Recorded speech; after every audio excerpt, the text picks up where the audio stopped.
त्वमेव माता च पिता त्वमेव, त्वमेव बन्धुश्च सखा त्वमेव, त्वमेव विद्या द्रविणं त्वमेव, त्वमेव सर्वं मम देव देव। मुंडकोपनिषद अथर्ववेद के मंत्र भाग के अंतर्गत है। इसमें 3 मुंडक हैं और एक एक मुंडक के 2-2 खंड हैं। ग्रंथ के आरंभ में ग्रंथोक्त विद्या की आचार्य परंपरा दी गई है। यहाँ बतलाया गया है ये विद्या ब्रह्म जी से अथर्वा को प्राप्त हुई और अथर्वा से क्रमशः अंगी और भारद्वाज के द्वारा अंगिरा को प्राप्त हुई। उन अंगिरा मुनि के पास महाग्रस शौनक ने विधिवत आकर पूछा कि भगवान, ऐसी कौन सी वस्तु है जिस एक के जान लेने पर सब कुछ जान लिया जाता है।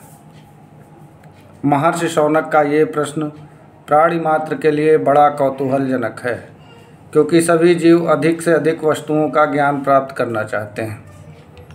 इसके उत्तर में महर्षि अंगिरा ने परा और अपरा नामक 2 विद्याओं का निरूपण किया है।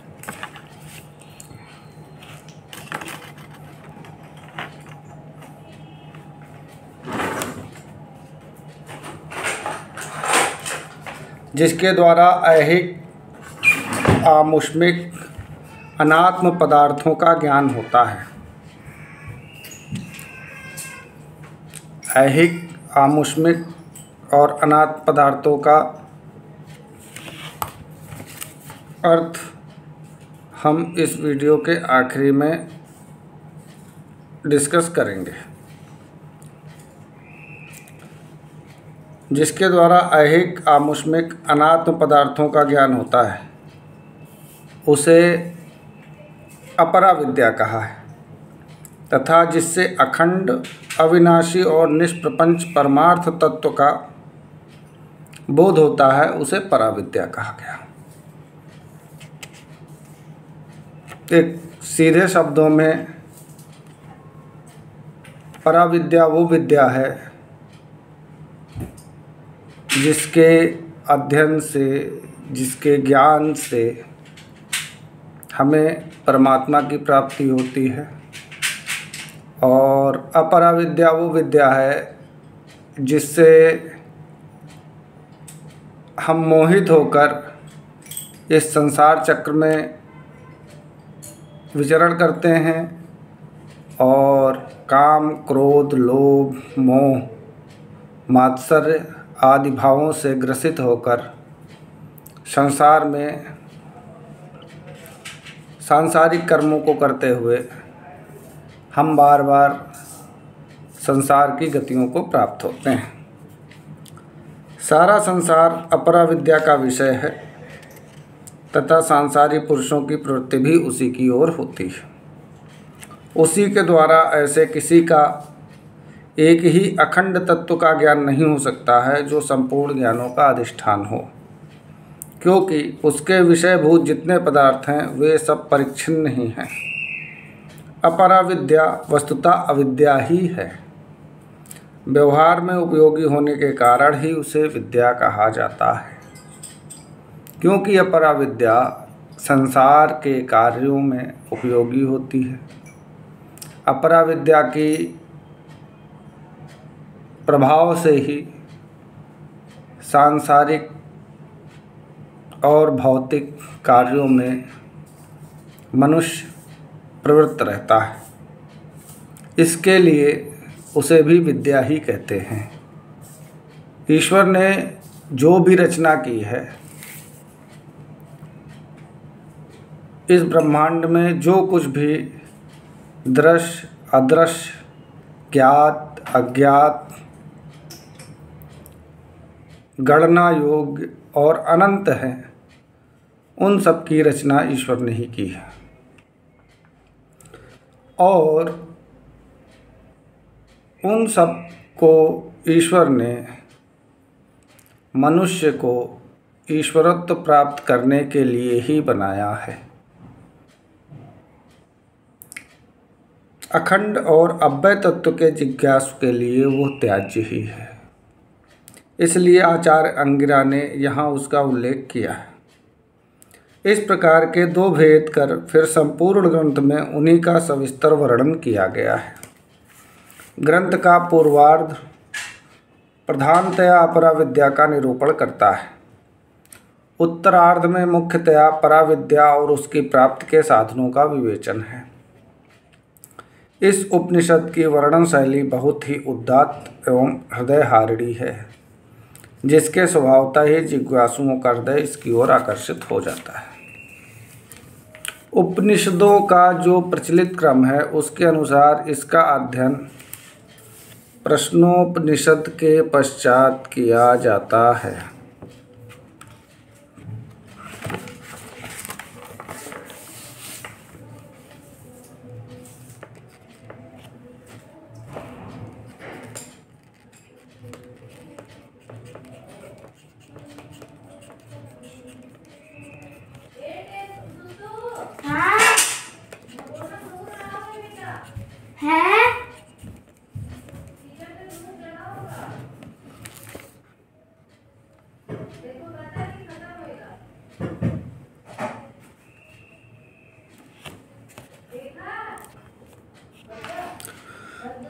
परंतु प्रस्तुत पुस्तक के पृष्ठ 88 में पेज नंबर 88 पर भगवान शंकराचार्य लिखते हैं, वक्ष्यति च न येषु जिन्मनृतं न माया च इति, अर्थात जैसा कि आगे जिन पुरुषों में अकुटिलता, अनृत और माया नहीं है इत्यादि वाक्य द्वारा कहेंगे भी, इस प्रकार प्रश्नोपनिषद के प्रथम प्रश्न के अंतिम मंत्र का भविष्यकालिक उल्लेख करके आचार्य सूचित करते हैं कि पहले मुंडक का अध्ययन करना चाहिए और उसके पश्चात प्रश्न का।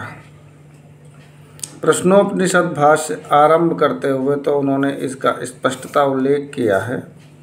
अतः शांकर संप्रदाय के वेदांत विद्यार्थियों को उपनिषद भाष्य का इसी क्रम से अध्ययन करना चाहिए। अस्तु भगवान से प्रार्थना है कि इस ग्रंथ के अनुशीलन द्वारा हमें ऐसी ही योग्यता प्रदान करें जिससे हम उनके सर्वाधिष्ठानभूत परात्पर स्वरूप का रहस्यमय हृदयंगम कर सकें। ये तो था प्रस्तावना।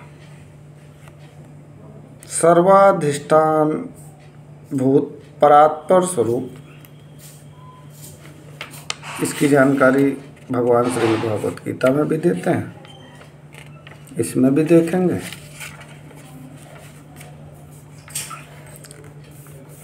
तो तत्सत् ब्रह्मणे नमः। ओम।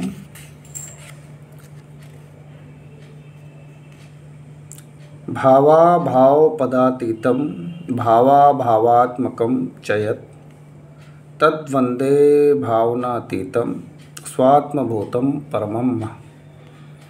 ओम भद्रं कर्णेभिः शृणुयाम देवा भद्रं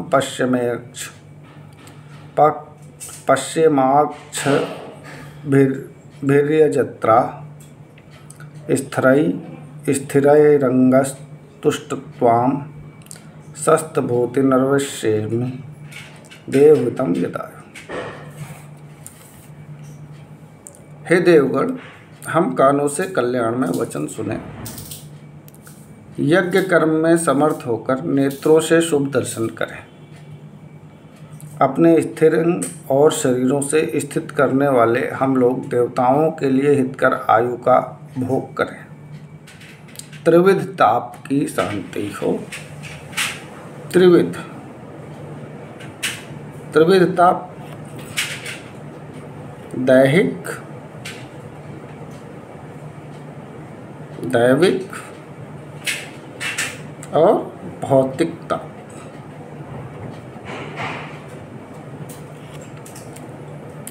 इन तीन तापों के बारे में हम आगे के वीडियो में बात करेंगे। स्वस्ति न इंद्रो वृद्धश्रवा स्वस्ति न पूषा विश्ववेदा स्वस्ति नस्ताक्षर्यो अरिष्टनेमि स्वस्ति नो बृहस्पतिर्दधातु। महान कीर्तिमान इंद्र हमारा कल्याण करें, परम ज्ञानवान अथवा परम धनवान पूषा हमारा कल्याण करे। अरिष्टों के नाश के लिए चक्र रूप गरुड़ द्वारा हमारा कल्याण करें तथा बृहस्पति जी हमारा कल्याण करें। त्रिविध तापों की शांति।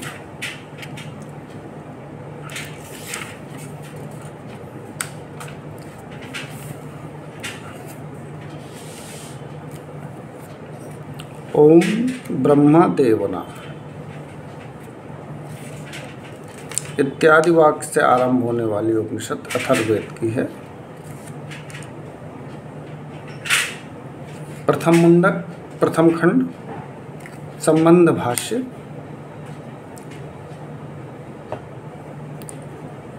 ओम ब्रह्म देवानाम इत्यादि वाक्य से आरंभ होने वाली उपनिषद अथर्ववेद की है। श्रुति इसकी स्तुति के लिए इसके विद्या संप्रदाय के कर्ताओं के परंपरा स्वरूप संबंध का सबसे पहले स्वयं ही वर्णन करती है। इस प्रकार ये दिखलाकर कि इस विद्या को परम पुरुषार्थ के साधन रूप से महापुरुषों ने अत्यंत परिश्रम से प्राप्त किया था। श्रुति रोताओं की बुद्धि में इसके लिए रुचि उत्पन्न करने के लिए इसकी महत्ता दिखलाती है, जिससे कि लोग स्तुति के कारण रुचिकर प्रतीत हुई विद्या के उपार्जन में आदरपूर्वक प्रवृत्त हों।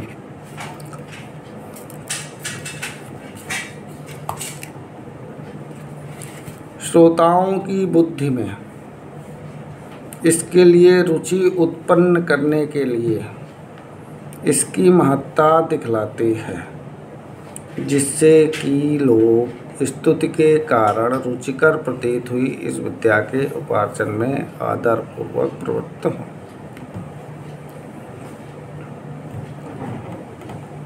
संसार में भी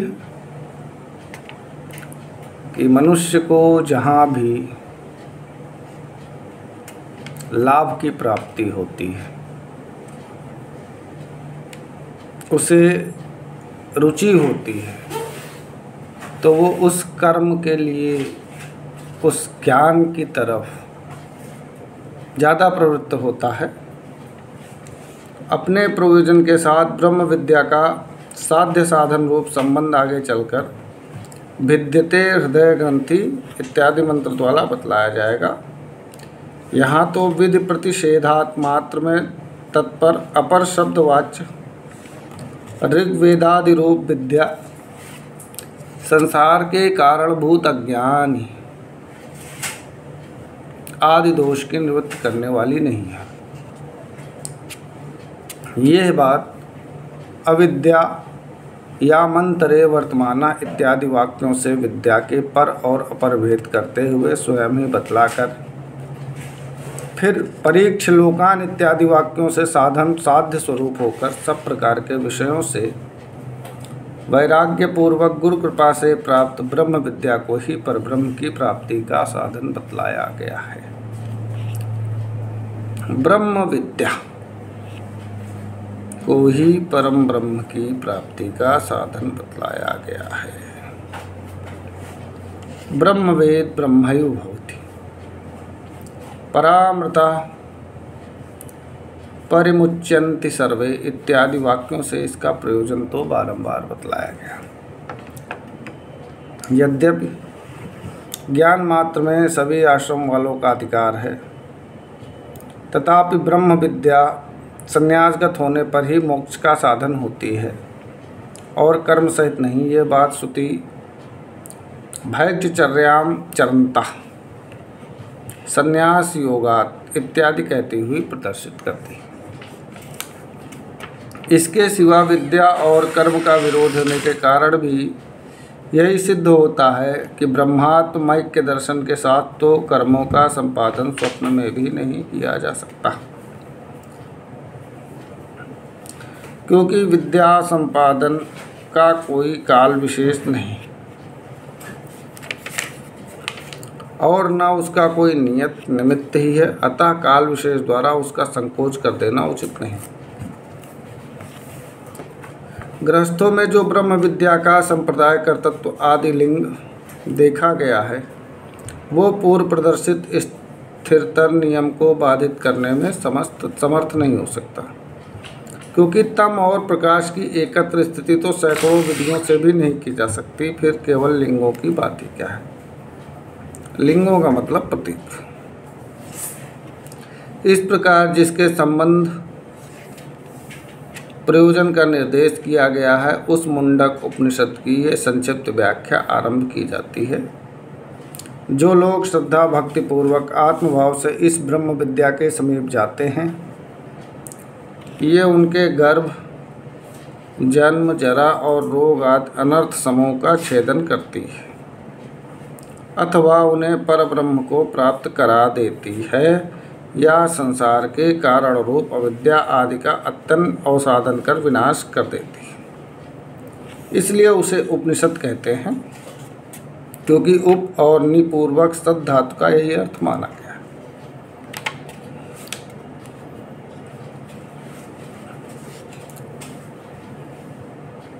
प्रथम श्लोक पे आते हैं।